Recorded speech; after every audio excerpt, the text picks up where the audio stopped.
Fade away. Let me step back and kiss myself. Oh my gosh, MVP it's over. time.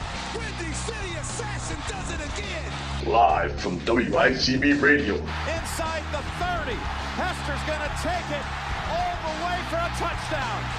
And no flag, 92 yards. This is It's a goal. The Stanley Cup to the Chicago Blackhawks. Chicago's Beat. Hello and welcome to WICB Radio. This is the Chicago Beats and I am Mike Mercado. It's a beautiful Tuesday, May 22nd, and to get things started, we have 30 seconds for the Chicago Cubs, and we will not do a second more in each show until the Cubs finally make it to 500, whether it's this year, next year, or 3 years from now. So here it is, the 30 seconds for the Chicago Cubs. He did it again! He did it again! The game is tied! The game is tied! Holy cow! As they lose to the division rivals, Houston Astros, 8-4. The notes of the game, Brian LaHair still struggling, going 0 for 3. Starlin Castro, 2 for 5. Still the only reliable hitter on this Cubs lineup. The Astros get 7 runs on Matt Garza, and they play again at 7:05 with Travis Wood on the bump. And that was your 30 seconds of Chicago Cubs baseball on WICB and the Chicago Beats. And I guess in the only 500 winning baseball in Chicago, the White Sox host the Minnesota Twins, who are the worst team in the American League. So a beneficial schedule for the Chicago White Sox. First pitch is at 7:10. Galvin Floyd tries to get to 500 in the season.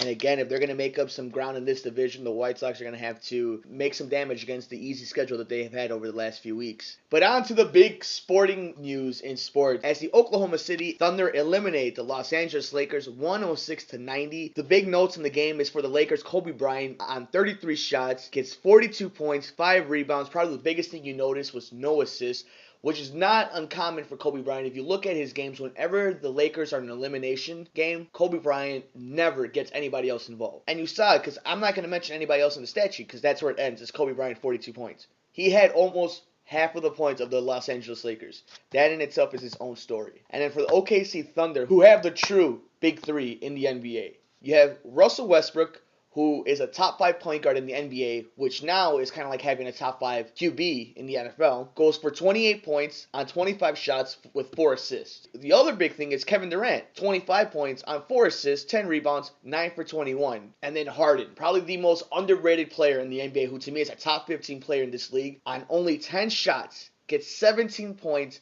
4 assists, and 8 rebounds, showing why he is the 6th man in the league and why he would start in almost every team in this league. A player the Bulls would definitely love to have, that's for sure. That's a dream player to put on the Chicago Bulls lineup. But the big thing I noticed from the Oklahoma City Thunder is Kevin Durant goes 9 for 21, puts up 25 points, but is struggling. It only doesn't make half of his shots. But because of Russell Westbrook and James Harden, it doesn't. This team just has so much firepower to it, and they play solid defense, enough to win a game because they have athleticism. Although, like Charles Barkley said on the TNT broadcast, it is going to be interesting to see how they defend against the San Antonio Spurs, who spread the ball, spread the court. That's definitely going to be an interesting matchup in the NBA playoffs, which on the last show, you obviously know I'm excited to see very good Western Conference basketball, because the San Antonio Spurs have kind of just ran through this playoffs, haven't really had a test, and they're going to get one this coming up weekend against the Oklahoma City Thunder. The winner of this series might be the NBA Finals champion and should go into the NBA Finals the favorite. And in the early game,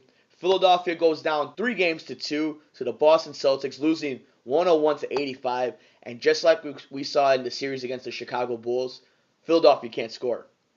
Elton Brand led their team in scoring with 19 points, 3 rebounds, and 1 assist. 19 points led the team. And Rajon Rondo showing why he might be a top 3 point guard in this league. 13 points, 14 assists, and 4 rebounds for the Celtics. Kevin Garnett, I don't know what kind of Gatorade he's drinking, but found some youth in it. Goes for 20 points and 6 rebounds. And the unsung hero of that game, Brandon Bass, with 27 points, 6 rebounds, and 9 for 10 from the free throws. Went 9 for 10, showing what happens when your big man can hit a free throw. Again, something the Bulls' big man cannot do in the playoffs, and why Boston now has a 3-2 lead going into Game 6 in Philadelphia. So we already know who the matchup is in the Western Conference between the Oklahoma City Thunder and the San Antonio Spurs. But now the Eastern Conference is starting to shake up a little bit. In a pivotal Game 5, the Indianapolis Pacers go down to Miami, tied 2-2, where it's a must-win for both teams. This has become a best-out-of-3 series. So Indy has to win at Miami. They have to steal a game there. Now, both teams, if you kind of watch them throughout the regular season, it doesn't really matter home or away. Their defense alone keeps them in the game. Now, if Indianapolis could drop some shots, get the ball down to Roy Hibbert, the Miami Heat do not have any big man that could contain Roy Hibbert from the Pacers. So there's no excuse for him not to go off. And if they're expecting to win, that's what they need to do. And the only way Miami can win this series is if you continue to get 40 points from LeBron James, 30 points from Dwayne Wade. And then you need somebody else to step up. We've all seen this Miami team on national TV a lot. And we know, when was the last time you've seen Mike Miller hit a three-pointer? He's limping up and down the court. Udonis Haslem had a very good Game 4. But are you going to rely on Udonis Haslem to do that? Shane Battier hasn't done anything all season. Is Eddie Curry going to come off the bench and do something for the Miami Heat? That has been my biggest point about this team. And you're seeing what happens without the consistent talent and ability of Chris Bosh. In Game 6, I believe the Indiana Pacers will actually beat the Miami Heat and take a 3-2 game lead. And I'm going to say the final score will be 89-82 Indiana. But even without the Bulls, this has been a very good NBA playoffs. Very entertaining. You're seeing stars emerging. You're starting to see the torches being passed between team to team. And even without being in the playoffs, there's even bigger news in the NBA. Stan Van Gundy and Otis Smith fired from the Orlando Magic because Dwight Howard has been complaining and didn't want them anymore. And then he demands that he needs to get out of town. Now, this applies to the Chicago Bulls in a lot of ways and a lot of teams in the NBA. Because the Lakers now have the decision to make on Andrew Bynum. You have the Brooklyn Nets relocating now, establishing their market down in New York. You have the Orlando Magic who have this bond. And then you have the Chicago Bulls who are obviously, according to Stephen A. Smith on ESPN, interested and want to get in this bidding for Dwight Howard. The one team who I've always thought will be an X factor in the NBA, and the player who will be an X factor is Kevin Love, the Minnesota Timberwolves. I believe at some point you're going to start seeing his name and hear his name in rumbles of trades. And then that's where I think everything kind of falls into place in the NBA. Now, Minnesota might stay and want to stick with Ricky Rubio, Derek Williams, and Michael Beasley with Kevin Love. But again, with that kind of market, I truly believe you're going to hear that name start bubbling. So we're not even out of the conference finals yet, and we already have off-season issues coming up in the NBA. So to me, it's never a dull season. And the first meeting of OTAs for the Chicago Bears, and as we know, this city is a Bears town. So here's just a quick homage to the Chicago Bears.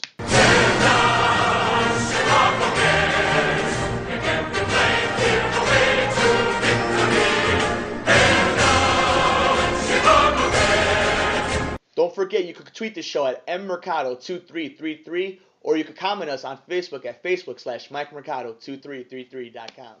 I don't know if any of you guys have seen it, but go on Bears.com and look at that cool picture of Jay Cutler and Brandon Marshall at training camp together in the Bears gear. It's really cool. There's a buzz about this Bears team. We'll talk more about them, obviously, with the new show coming up.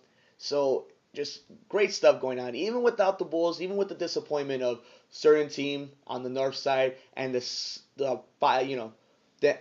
kind of season from the White Sox, should be, there is certain things you have to grasp for. And I'm telling you guys, watch the NBA playoffs. And in 5 good seconds for hockey, you have the Los Angeles Kings trying to take out the Phoenix Coyotes and go into the Stanley Cups. And that was 5 seconds of hockey buzz. Don't forget, you could tweet the show at mmercado2333, or you could comment us on Facebook at facebook.com/MikeMercado2333.com. For everybody here at WICB Radio, this is the Chicago Beat. I am Mike Mercado. Thank you again for listening. Don't forget, you can follow the show, mmercado2333, or you can comment us on Facebook.com/MikeMercado2333.com. Thank you again, everybody. Have a beautiful Tuesday night.